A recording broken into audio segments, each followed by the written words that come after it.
ভারতের পশ্চিমবঙ্গ রাজ্যের কলকাতার নিউ মার্কেট এলাকা একসময় ছিল বাংলাদেশি পর্যটকদের অন্যতম গন্তব্য। স্বল্প খরচে থাকা, খাওয়া, কেনাকাটা ও চিকিৎসার সুযোগ থাকায় এই এলাকাটি বাংলাদেশিদের কাছে অত্যন্ত জনপ্রিয় হয়ে উঠেছিল। হোটেল, রেস্টুরেন্ট, শপিং মল থেকে শুরু করে বেসরকারি হাসপাতাল পর্যন্ত সবই বাংলাদেশি পর্যটকদের উপর নির্ভর করত।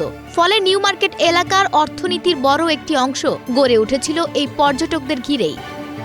তবে গত বছরের ৫ আগস্ট থেকে ভারত সরকার পর্যটন ভিসা বন্ধ করে দিলে পরিস্থিতির পরিবর্তন ঘটে। ১৩ আগস্ট থেকে কেবলমাত্র বিশেষ ক্যাটাগরির ভিসা চালু রাখা হয়। চিকিৎসা ভিসা পেলেও সেটি পাওয়ার প্রক্রিয়া এতটাই জটিল ছিল যে বহু মানুষ বাধ্য হয়ে যাত্রা বাতিল করেন।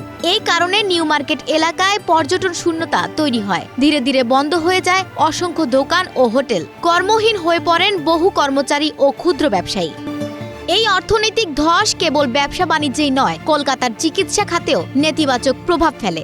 বাংলাদেশ থেকে হাজার হাজার মানুষ যেসব বেসরকারি হাসপাতালে নিয়মিত চিকিৎসা নিতে যেতেন, তাদের অনুপস্থিতিতে হাসপাতালগুলোর আয় উল্লেখযোগ্য হারে কমে যায়। সেই সঙ্গে ক্ষতিগ্রস্ত হয় বাংলাদেশি ভ্রমণ সংস্থা, গাড়ি চালক, দোভাষী ও অন্যান্য সহায়তাকারী কর্মচারীরাও।